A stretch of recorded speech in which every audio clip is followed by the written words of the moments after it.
Ang lalaki ng pakwan doon. Ang laki ng binili mo. Kasi ang laki mo din.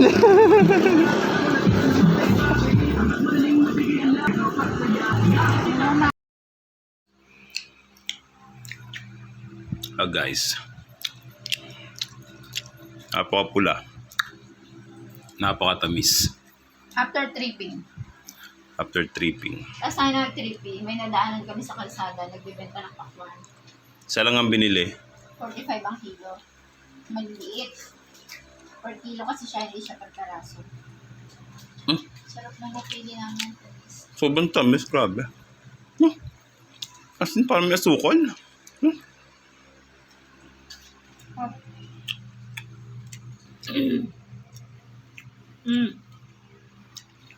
Bawal to sa may ubo. Kaya nga.